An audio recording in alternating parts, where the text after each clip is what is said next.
मैं साफ तौर पर एक ऐसा टेरिफाइंगली पावरफुल सेकंड जनरेशन इमॉर्टल था जो ज्यादातर लोगों को आसानी से कुचल सकता था। फिर भी मैं हर मामले में हद से ज्यादा कॉशियस रहता था। चू फेंग को खाई में कूदने पर मजबूर करने के बाद भी मैं जरा भी निश्चिंत नहीं हुआ। उसके पेरेंट्स मर चुके थे, उसका फैमिली वाइप आउट हो चुका था और हर बात से वही चोजेन प्रोटागोनिस्ट वाली वाइब आ रही थी। खाई को उड़ा देना, ये ख्याल तो मेरे दिमाग में भी आया था, लेकिन थोड़ा शांत होने के बाद भी मैं सेटिस्फाइड नहीं था। अगर ब्लास्ट करने के बाद भी वो बच गया तो इससे तो बस यही साबित होगा कि वो डेस्टिनी फेवर्ड प्रोटैगनिस्ट है। आखिर ऐसे लोगों के लिए क्लिफ से जिंदा बच निकलना तो लगभग मैंडेटरी ही होता है। और अगर खाई उड़ाते उड़ाते नीचे कोई एंशियंट इनहेरिटेंस निकल आई और उसे लेवल अप करने का मौका मिल गया तो नहीं, ये बिल्कुल अनएक्सेप्टेबल था। मुझे उसे जिंदा देखना था या उसकी लाश। इसीलिए मैंने 10 बंदर नीचे भेजे ताकि राउट चेक कर सकें, लेकिन आखिर में जो वापस आए वो 10 हरे पड़ चुके कॉप्सेस थे। चाहे वो किसी भी रास्ते से गए हों, 30 फीट से नीचे उतरते ही पॉइजन से मर जाते थे। मैंने उन्हें सबसे बेहतरीन एंटीडोट्स भी दिए थे, फिर भी कोई फायदा नहीं हुआ। ये देखकर मैंने मन ही मन यही मान लिया कि चू फेंग अगर गिरने से नहीं मरा होगा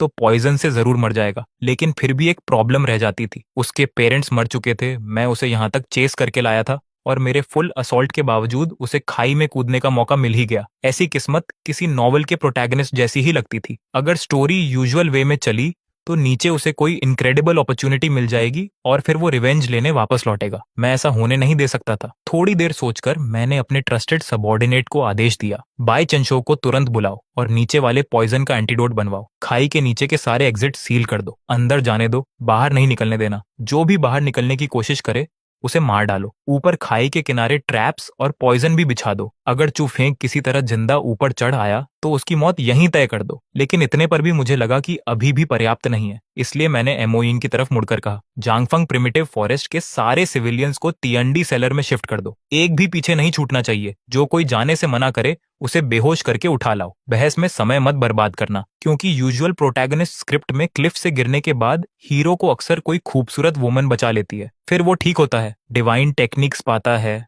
और ब्यूटी का दिल भी जीत लेता है। लेकिन जब तक मैं यहाँ हूँ चू फेंग को ऐसा हैप्पी एंडिंग नहीं मिलने वाला था। ये सोचकर मेरे होंठों पर एक ठंडी मुस्कान आ गई। मोइंग ने बिना एक शब्द पूछे आदेश एक्सेप्ट किया और व्यवस्था करने चला गया। उसे कभी नहीं पूछना पड़ता था कि क्यों, क्योंकि सवाल पूछने वालों को मैं बहुत पहले से वेस्टलैंड साफ करने भेज चुका था। एक क्वालिफाइड सबॉर्डिनेट को बस आदेश मानना आना चाहिए। तियानडी सेक्ट के हर आदमी को पता था कि मैं अपनी सावधानी के लिए मशहूर हूँ। मैं हमेशा पहले योजना बनाता था, फिर कदम उठाता था और हर फैसले पर 3 बार सोचता था। जो कोई ज्यादा सवाल पूछता मुझे उस पर स्पाई होने का शक हो जाता और फिर उसे फ्रंटियर में भेज दिया जाता। इसी बार गोल्डन रेनबो सोर्ड सेक्ट पर हमला करने की तैयारी मैंने पूरे 1 साल की थी। उनके सेक्ट मास्टर ये कंगलान को तो ये भी समझ नहीं आया कि उसे कब पॉइजन कर दिया गया। जैसे ही उसने मुझे देखा उसकी सारी कल्टीवेशन बिखर गई। एक शब्द बोलने से पहले ही मैंने उसे एक ही स्ट्राइक में काट गिराया। मजेदार बात यह थी कि जिस पॉइजन ने उसे मारा उसके बारे में उसे पॉइजन डालने वाले लोग भी नहीं जानते थे।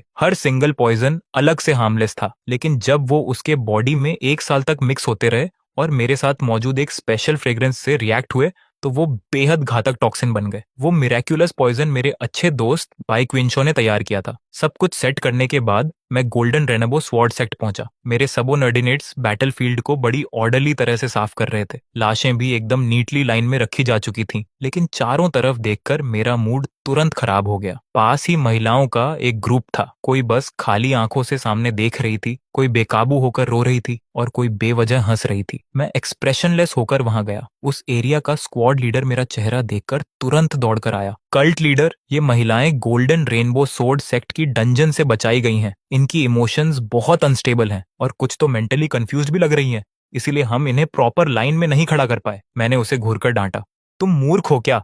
अगर ये शोर कर रही हैं तो इन्हें बेहोश कर दो। स्क्वाड लीडर ने हड़बड़ाकर सिर हिलाया। हाँ हाँ हाँ हाँ, ये सबोर्डिनेट अभी करता है। बोलते ही वह तेजी से बढ़ा और हर महिला की गर्दन पर एक वार कर दिया। थोड़ी ही देर में वे सब शांत होकर जमीन पर पड़ी थीं। फिर उसने दूसरे सबोर्डिनेट्स को बुलाकर उन्हें बिल्कुल सीधी कतार में सजा दिया। तभी जाकर मैंने संतुष्टि से सिर हिलाया। इन्हें वापस ले जाओ, ट्रीटमेंट कराओ, इनकी आइडेंटिटीज पता करो। जो ठीक हो जाए उन्हें यहाँ काम पर रखो। जिनकी मेंटल हालत खराब है उन्हें कंपैशन इंस्टीट्यूट भेज दो और सिटी लॉर्ड के हवाले कर दो। प्रोपेगेंडा डिपार्टमेंट से भी कहो कि इनकी कहानी पर कुछ आर्टिकल्स लिखे जाएंगे ताकि गोल्डन रेनबो सोर्ड सेक्ट की आलोचना हो। उनकी रेप्यूटेशन अगर जमीन में नहीं रगड़ी तो मैं सेटिस्फाइड नहीं होऊंगा। स्क्वाड लीडर ने तुरंत फिस्ट्स क्लास्प करके आदेश स्वीकार किया और लोगों को ट्रांसपोर्ट अरेंज करने दौड़ गया। फिर मैं दूसरी तरफ के प्रिजनर्स की ओर बढ़ा। और वह भी मेरे पीछे पीछे रिपोर्ट देता गया। कल्ट लीडर ये गोल्डन रेनबो सोर्ड सेक्ट के लोग हैं। फैमिलीज, गार्ड्स, सर्वेंट्स, कुल 166 लोग हैं। मेरे पास आते ही कुछ डर के मारे कांपने लगे और कुछ जोर जोर से गालियां देने लगे। ग्रेट डीमन, तुम शांति से नहीं मरोगे। राइटियस अलायंस तुम्हें नहीं छोड़ेगा। डीमन, हिम्मत है तो मुझे मार डालो। 18 साल बाद फिर से एक हीरो बनकर लौटूंगा। मैं उनकी तरफ देखकर ठंडा सा हंसा। मरना है, आसान है। मैं तुम्हारी विश पूरी कर सकता हूँ। तुम्हारे पास दो रास्ते हैं। एक, यहीं मर जाओ और नीचे जाकर ये फैमिली के स्लेव बने रहो। दूसरा, मेरे स्लेव बन जाओ और मेरे लिए वेस्टलैंड फील्ड साफ करो। चुन लो। मेरे बोलते ही आसपास के सबोर्डिनेट्स ने एक साथ अपनी ब्लेड्स निकाल ली। जो लोग अभी तक बहुत बोल रहे थे वे तुरंत सिर झुकाकर चुप हो गए, लेकिन कुछ जिद्दी लोग फिर भी चिल्लाते रहे। इसलिए मैंने हाथ हिलाया और उनके एग्जीक्यूशन का आदेश दे दिया। तलवारें चमकी, सिर लुढ़क गए, पूरा सीन एकदम खामोश हो गया। लेकिन थोड़ी देर की शांति के बाद फिर किसी ने चिल्लाना शुरू कर दिया, मॉन्स्टर, हेवन तुम्हें सजा देगा। मैं तुमसे लड़ूंगा। मैं उन्हें एक्सप्रेशनलेस होकर देखता रहा और हाथ नीचे किया। मेरे सबोर्डिनेट्स ने फिर वॉर किया। 2 राउंड्स ऑफ एग्जीक्यूशन के बाद सिर्फ 100 लोग बचे। इस बार किसी में भी गाली देने की हिम्मत नहीं बची थी। सब डर के मारे कांप रहे थे और कोई जोर से रोने तक की हिम्मत नहीं कर रहा था। मैं इस रिजल्ट से बहुत खुश था। आखिर हम दुश्मन थे। मुझे उन्हें सुधारने में दिलचस्पी नहीं थी और उन्हें भी मेरी बात समझ आने वाली नहीं थी। जो नहीं मानेगा मरेगा, जो मानेगा काम करेगा। इतना सिंपल था। ऊपर से एक्सपेंशन के लिए मैन पावर भी चाहिए थी। ये लोग कम से कम यूजफुल तो हो ही सकते थे। ठीक है, बचे हुए सब लोगों की कल्टीवेशन नष्ट कर दो, उन्हें सॉलिड हार्ट पिल्स खिलाओ और वेस्टर्न वेस्टलैंड भेज दो। मैं इतना रूथलेस क्यों था? इसका एक बड़ा कारण मेरी इमीडिएटली अनयूजुअल बर्थ भी थी। जन्म से ही मेरे मुंह में 4 तेज टाइगर फैंग्स थे। ऊपर और नीचे के दांत बहुत जल्दी बढ़ते थे और अगर उन्हें निकाल भी दिया जाए तो एक दिन में फिर उगाते थे। देखने में बड़ा डरावना लगता था। मेरे पेरेंट्स भी कभी समझ नहीं पाए कि ऐसा क्यों है। बहुत जांच पड़ताल के बाद भी सबने यही कहा कि मेरे स्ट्रेंज टीथ के अलावा मुझ में कोई गड़बड़ी नहीं है। उन्हें लगा कि ये कोई यूनिक गिफ्ट होगा। लेकिन जब मैं बड़ा हुआ तब गोल्डन रेनबो स्वॉर्ड सेक्ट की अगुवाई वाली राइटियस अलायंस ने इसी बात को मेरे खिलाफ इस्तेमाल किया। उन्होंने हर जगह अफवाह फैला दी कि मैं ब्लड डीमन का रीइंकार्नेशन हूँ और हर बुरे काम का दोष मुझ पर डाल दिया। आखिरकार मेरे पेरेंट्स को मेरी इनोसेंस साबित करने के लिए सुसाइड करने पर मजबूर कर दिया गया। सिर्फ अपनी रेपुटेशन बचाने के लिए राइटियस अलायंस ने मेरे पूरे परिवार को पूरी तरह खत्म नहीं किया। उस साल मैं 14 साल का था। मैं इतना रोया कि बेहोश हो गया और जब जागा तो ऐसा लगा जैसे मैं कोई दूसरा इंसान बन गया हूँ। सबको लगा कि मैं ट्रॉमा के कारण बदल गया हूँ, लेकिन किसी को नहीं पता था कि असली शाओ जुए तो दुख में मर चुका था। उसके बाद जो जागा वह अर्थ की एक सोल थी। शायद ट्रांसमाइग्रेशन के दौरान स्पेस टाइम फोर्सेस के असर से मुझे असाधारण कॉम्प्रिहेंशन मिल गई थी। जो टेक्निक एक बार देखता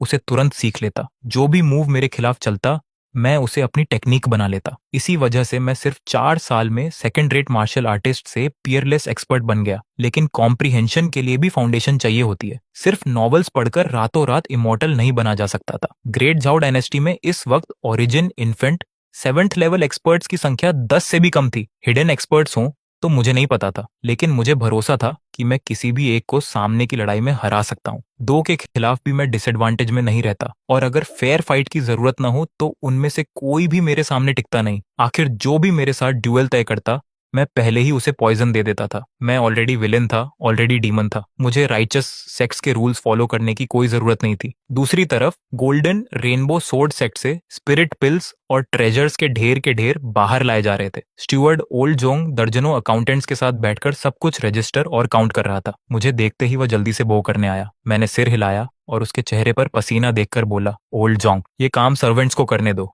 तुम खुद इतना क्यों थक रहे हो? उम्र हो गई है तुम्हारी, कहीं गिर पड़ोगे तो। ओल्ड जोंग टियांडी सेक्ट के सबसे पुराने वेटन्स में से था। वह और मेरे फादर भाइयों जैसे थे। उसके फादर और ग्रैंडफादर भी सेक्ट के स्टीवर्ड्स रह चुके थे। 3 जनरेशंस, एक भी मिस्टेक नहीं। उसे एक ही शब्द में डिस्क्राइब किया जा सकता था, लॉयल। मेरे पेरेंट्स के मरने के बाद भी वह मुझे छोड़कर नहीं गया। उसने पूरे टियांडी सेक्ट को संभाला और मुझे अपने परिवार की तरह पाला। मूल श्याओ ज्यू की मेमोरीज और इमोशंस दोनों मेरे अंदर मिलने के कारण वह उन लोगों में था जिन पर मैं सबसे ज्यादा भरोसा और रिस्पेक्ट करता था। मेरी चिंता सुनकर ओल्ड जोंग हंसा। ऐसा नहीं चलेगा, लोगों के दिल बहुत आसानी से बहक जाते हैं। मैं अगर यहाँ देख रेख न करूं तो उनसे गलतियां हो सकती हैं। मैं बस हेल्पलेस होकर सिर हिला पाया। ठीक है, तुम सही हो। फिर भी मैं उसे खींचकर एक शेडेड जगह ले गया और सेवकों से टी मंगवाई। दूसरों की नजर में मैं बेपरवाह किलर था, लेकिन जो सच में मेरे लिए अच्छा सोचते थे उनके साथ मैं सख्त नहीं हो सकता था। परिवार में कोई बड़ा बुजुर्ग हो तो वह खजाने से कम नहीं होता। बहुत सी बातें ओल्ड जोंग मुझसे भी ज्यादा समझदारी से सोचता था। उसी के टियांडी सेक्ट संभालने की वजह से मैं अपनी कल्चरेशन और रिसर्च पर ध्यान दे पाता था। थोड़ी देर उसकी मैनेजमेंट कॉन्सेप्ट्स की बातें सुनने के बाद मैं उसे वापस टियांडी सेक्ट ले आया। गोल्डन रेनबो स्वॉर्ड सेक्ट और टियांडी सेक्ट के बीच लूशिया सिटी थी। गोल्डन रेनबो स्वॉर्ड सेक्ट शहर के दक्षिण में था, जबकि हम उत्तर में थे। ये पूरा शहर बहुत पहले से हमारे कंट्रोल में था। रास्ते में मुझे अचानक एक रिपोर्ट मिली। ल्यूओशिया सिटी में एक नकाबपोश सफेद कपड़ों वाली महिला गोल्डन रेनबो स्वॉर्ड सेक्ट के बारे में पूछताछ कर रही थी। मेरा चेहरा तुरंत बदल गया। मैंने उसके अपीयरेंस, फिगर, फीचर्स वगैरह के बारे में सारी डिटेल्स पूछी। जवाब सुनने के बाद मुझे 80% यकीन हो गया कि वह लेजेंडरी चाइल्ड ऑफ डेस्टिनी हो सकती है। लेकिन जानकारी लेने के बाद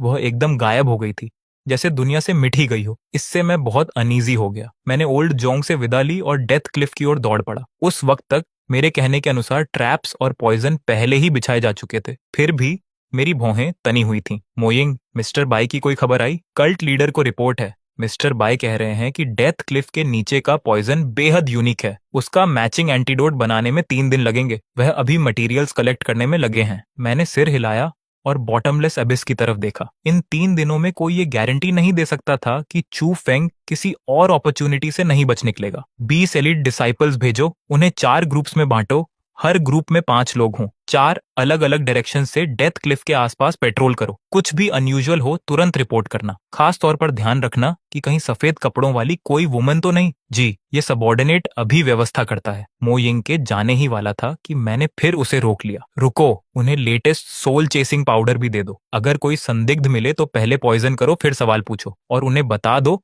कि खाई के 10 मील के अंदर एक बर्ड तक को नजरअंदाज नहीं करना। हो सकता है वह भी किसी ने ट्रांसफॉर्म किया हो। हर चीज की बारीकी से जांच करनी है। मेरी सावधानी मो यिंग की कल्पना से भी बाहर थी, लेकिन वह इसकी आदत डाल चुका था। मेरे जाने के बाद मैं अकेला क्लिफ किनारे खड़ा रहा। अगर चू फेंग सचमुच डेस्टिनी फेवर्ड था तो उसे तरह तरह के मिराकुलस अपॉर्चुनिटीज जरूर मिलेंगे। मैं हर एक्स्ट्रा प्रिकॉशन के साथ अपनी चांसेस और मजबूत कर रहा था। मैं उसे कमबैक का जरा सा भी मौका नहीं दे सकता था। मैं अभी अपनी प्लान की रिव्यू कर ही रहा था कि अचानक मुझे स्पिरिचुअल एनर्जी की बहुत हल्की सी फ्लक्चुएशन महसूस हुई। अगले ही पल वह गायब हो गई। तुरंत मैंने अपना डिवाइन सेंस फैला दिया। Origin infant 7th level expert की टेरिफाइंग प्रेशर ने आसपास के 100 माइल्स को सील कर दिया और मैंने इंडिस्क्रिमिनेट अटैक्स शुरू कर दिए। जैसा कि उम्मीद थी, कुछ ही देर की बॉम्बार्डमेंट के बाद एक बेहद खूबसूरत व्हाइट क्लोथ वुमन को अपनी स्पिरिचुअल एनर्जी से डिफेंस करते हुए बाहर आना पड़ा। तुम कौन हो और यहाँ क्यों हो? उस खूबसूरत महिला ने अपना डिस्गाइज हटाया और मेरे सामने आ गई। मैं हैरान रह गया। मुझे उम्मीद नहीं थी कि कोई ऐसा ट्रेजर भी होगा जो ओरिजिन इन्फेंट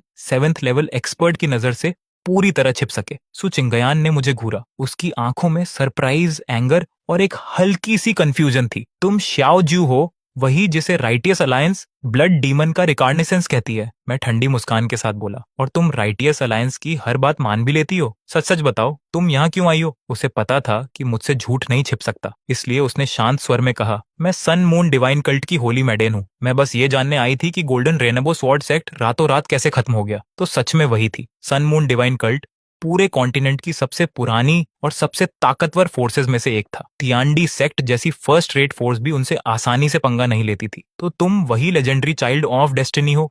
बहुत सुना है तुम्हारे बारे में। बताओ होली मैडेन, क्या तुम चू फेंग को बचाने आई हो? सु चिंगयान का चेहरा तुरंत बदल गया। बकवास मत करो, मैं उससे सिर्फ एक बार मिली हूँ। मैं डेथ क्लिफ के पास आई थी और तुम्हारे लोगों को तैयारी करते देखा। मुझे क्यूरियोसिटी हुई, इसलिए मैं इन्वेस्टिगेट करने आई थी। उसकी आवाज शांत लग रही थी, लेकिन मैं उसके भीतर की घबराहट महसूस कर सकता था। अगर उसके सेक्टी को पता चलता कि वह एक यूजलेस मैन को बचाना चाहती है, तो वे न सिर्फ असहमत होते, बल्कि शायद चू फेंग को ही नुकसान पहुंचा देते। फिर उसने पूछा, लेकिन मैं एक बात जानना चाहती हूँ, तुमने गोल्डन रेनबो सोर्ड सेक्ट को क्यों नष्ट किया? उन्होंने तुम्हारे साथ ऐसा क्या किया? मैंने नाक से हवा छोड़ी। ये कैंगलन और राइचस अलायंस ने मुझ पर कीचड़ तो उछाला, मेरे पेरेंट्स को मरने पर मजबूर किया। इसका जवाब तो बनता है, उसे खत्म करना सिर्फ अलायंस को वार्निंग देना था। सु चिंगयान कुछ देर चुप रही। भले ही ये कांगलन गलत था, लेकिन तुम्हें इतने सारे इनोसेंट लोगों को नहीं घसीटना चाहिए था। गोल्डन रेनबो सोर्ड सेक्ट में अभी भी डिसाइपल्स और फैमिलीज थीं। उन्होंने क्या अपराध किया था? इनोसेंट?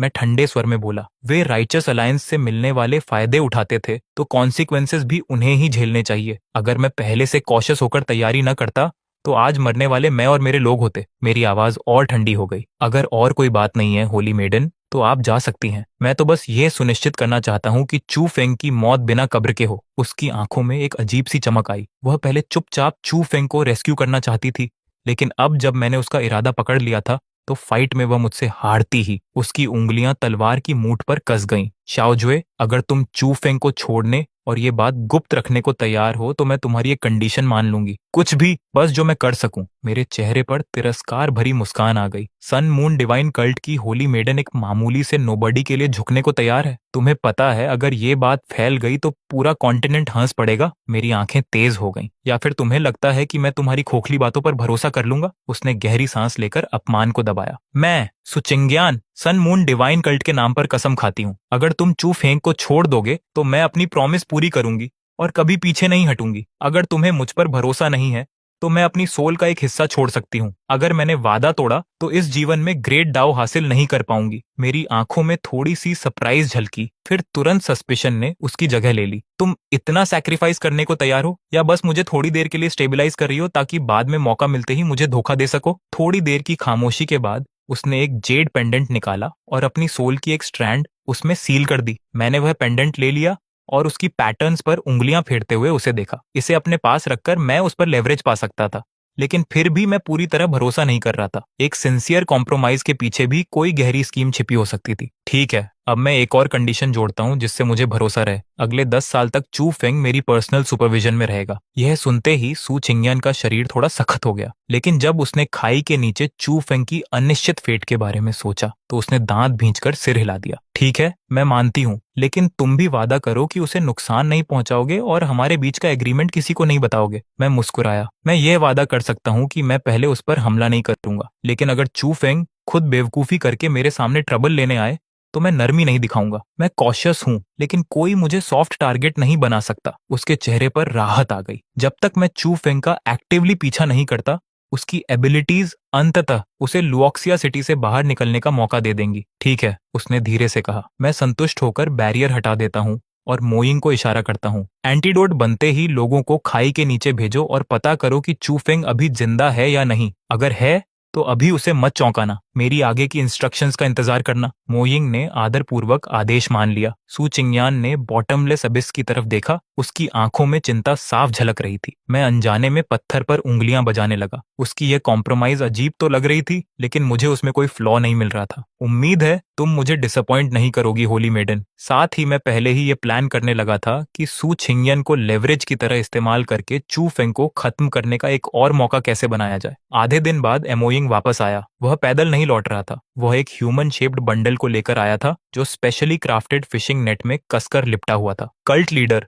हमने उसे ऊपर निकाल लिया। मोइंग ने वह बंडल जमीन पर फेंका और एक्सप्रेशनलेस होकर रिपोर्ट किया। इस बच्चे की लक अनबिलीवेबल है। नीचे का पॉइजनस मायाज्मा तो पत्थर तक घोल देता है, फिर भी उसे सिर्फ आधे फुट चौड़ी एक दरार मिल गई और वह उसी में फंस गया। वह पॉइजन पिट में गिरा ही नहीं और मोइंग रुका। उसकी आंखों में एक अजीब सा भाव आ गया। जब ये सबोर्डिनेट उसे ढूंढ रहा था, उसके शरीर के चारों तरफ हल्की सी हरी रोशनी की परत तैर रही थी, जो आसपास फैले जहरीले धुएं का ज्यादातर असर रोक रही थी। लेकिन ये सुनकर मैं जरा भी हैरान नहीं हुआ। उल्टा मेरे होंठों पर एक ठंडी मुस्कान आ गई। जैसा मैंने सोचा था, बिल्कुल वैसा ही। जो प्रोटैगोनिस्ट खाई से गिरकर बच जाता है, उसे कोई ना कोई हेवन डिफाइंग अपॉर्चुनिटी तो मिलती ही है। अगर वो इतनी आसानी से गिरकर या जहर से मर जाता, तो फिर उसे चाइल्ड ऑफ डेस्टिनी कौन कहता। दूसरी तरफ सू चिंगयान की नजर जमीन पर पड़े बेहोश चुफेंग पर गई। उसकी फटी हुई नीली पोशाक और बदहाल हालत देखकर उसकी आंखों में दया की एक झलक उभरी। वो आगे बढ़कर उसकी हालत देखने ही वाली थी कि मैंने अचानक तलवार आगे बढ़ाकर उसका रास्ता रोक दिया।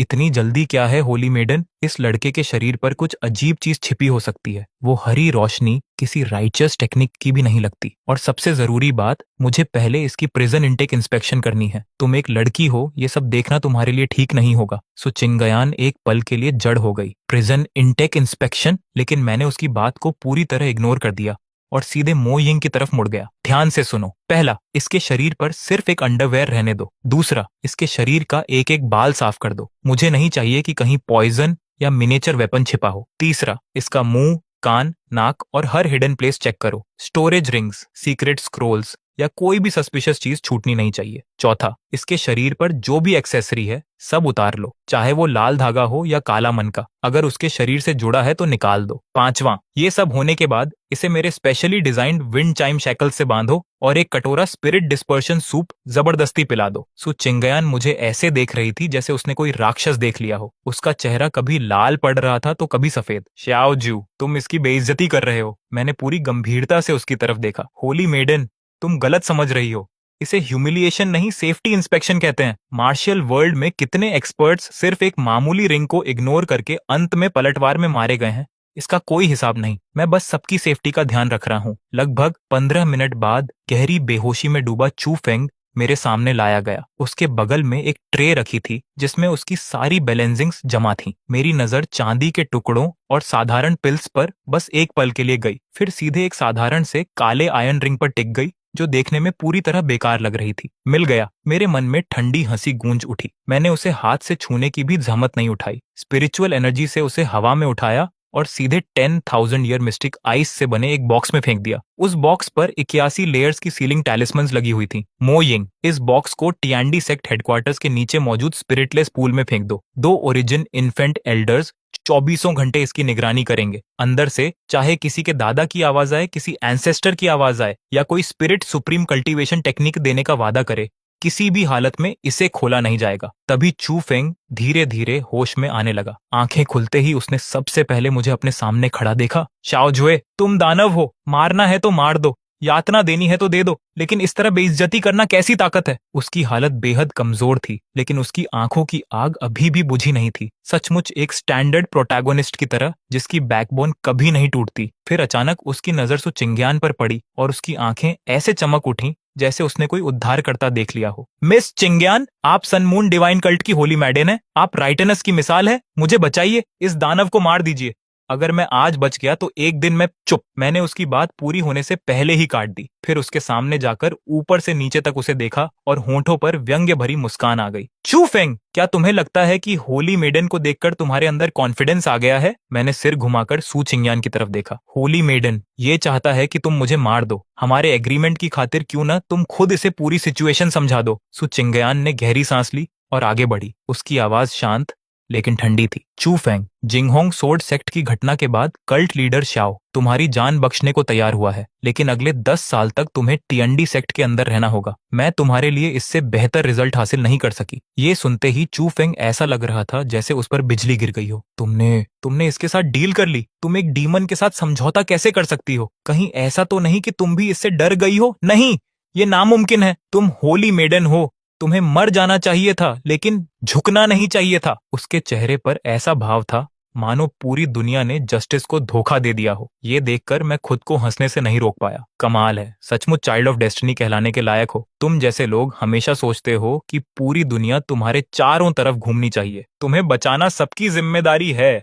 और अगर कोई ऐसा न करे तो वो तुम्हारा गद्दार है। मैंने हल्के से उसके चेहरे पर थपकी दी। सपने देखना बंद करो बच्चे। तुम्हारी रिंग पहले ही जब्त की जा चुकी है। तुम्हारी कल्चरेशन सील कर दी गई है। तुम्हारे स्पिरिचुअल चैनल्स बंद हैं। अभी तो कोई साधारण इंसान भी तुम्हें मार सकता है। फिर मैंने हाथ हिलाया, इसे ले जाओ। इसके बाद मैं मो यिंग की तरफ मुड़ा और वो आदेश दिया जिसे मैं डेस्टिनी फेवर्ड प्रोटैगनिस्ट्स के खिलाफ अपनी अल्टीमेट वेपन मानता था, एंटी प्रोटैगनिस्ट इम्प्रिजनमेंट मेथड। मो यिंग, इसे ट्रैंक्विलिटी प्रिजन में बंद करो और इन आयरन रूल्स को याद रखना। पहला, इसकी निगरानी करने वाले सारे गार्ड्स गूंगे और अनपढ़ होने चाहिए। मैं कोई ऐसी कहानी नहीं सुनना चाहता जिसमें प्रोटैगोनिस्ट अपनी बातों से गार्ड्स को कन्विंस कर ले। दूसरा, सारे गार्ड्स पुरुष होने चाहिए और बेहतर होगा कि उन्हें किसी में भी कोई रोमांटिक इंटरेस्ट न हो। मैं किसी फीमेल जेलर के प्रिजनर से प्यार करने वाला घटिया प्लॉट बिल्कुल नहीं चाहता। तीसरा, इसे सिर्फ लिक्विड फूड दिया जाएगा, बस इतना कि ये जिंदा रहे। मैं चाहता हूं कि ये हमेशा भूखा रहे और भागने की सोचने लायक ताकत भी न बची हो। चौथा, हर 3 दिन में इसकी सेल बदल दी जाएगी। लोकेशन पूरी तरह रैंडम होगी। इसे कभी टीएनडी सेक्ट का लेआउट समझ नहीं आना चाहिए। पांचवा, इसकी सेल में 24 घंटे तेज रोशनी जलेगी। इसे ढंग से सोने मत देना। मैं चाहता हूं कि इसका दिमाग पूरी तरह थक जाए और ये किसी डीप कल्टीवेशन स्टेट में प्रवेश ही न कर सके। यहाँ तक कि मो यिंग के भी रोंगटे खड़े हो गए। वो मुझे ऐसे देख रहा था जैसे किसी लेजेंडरी मॉन्स्टर को देख रहा हो। ये इम्प्रीजनमेंट नहीं था, ये उससे कहीं बदतर था। ऐसी हालत में तो इमॉर्टल्स भी पागल हो जाते। इसे ले जाओ। जैसे ही चू फेंग को घसीट कर ले जाया गया, उसकी गुस्से भरी आवाज धीरे धीरे दूर होती चली गई। सू चिंगयान वहीं खड़ी मेरी सारी तैयारियां देख रही थी। उसके दिल में धीरे धीरे ठंडक उतरती जा रही थी। उसने अपनी पूरी जिंदगी में कभी इतना कॉशियस, इतना कैलकुलेटिंग और ह्यूमन नेचर को इतनी गहराई से समझने वाला विलेन नहीं देखा था। पहली बार उसे लगा कि 10 साल के लिए हॉस्टेज बनने का फैसला शायद किसी अथाह खाई में कदम रखने जैसा था। क्या हुआ होली मेडन?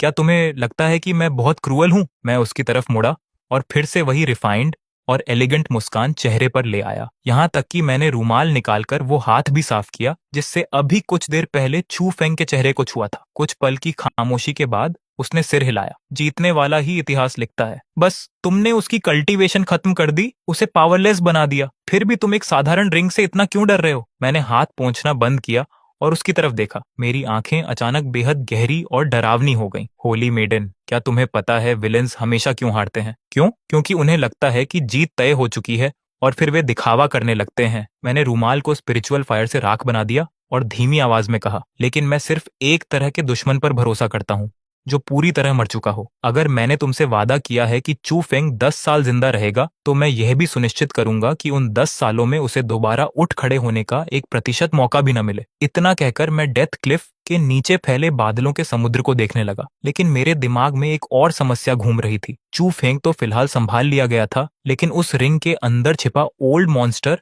अभी भी बाकी था। साधारण सील्स उसे ज्यादा समय तक नहीं रोक पाएंगी, और चूंकि मैं एक ट्रांसमाइग्रेटर था, शायद अब थोड़ा साइंटिफिक अप्रोच अपनाने का समय आ गया था। मोइंग, कुछ क्राफ्ट्समैन ढूंढो, एक विशाल आयरन कंटेनर बनवाओ, उसे मरकरी और मोल्टेन लीड से भर दो, फिर रिंग वाले बॉक्स को उसके अंदर सील करके सबसे गहरे सेसपिट में फेंक दो और 49 दिनों तक वहीं दबाकर रखो। समझ गया। सू चिंगयान का पूरी तरह स्पीचलेस चेहरा देखकर मैं हल्का सा मुस्कुराया। मेरे दो खास टाइगर फैंग्स साफ दिखाई दे रहे थे। होली मैडन, टियांडी सेक्ट में तुम्हारा स्वागत है। उम्मीद है अगले 10 साल हमारी कोऑपरेशन अच्छी रहेगी। ओह,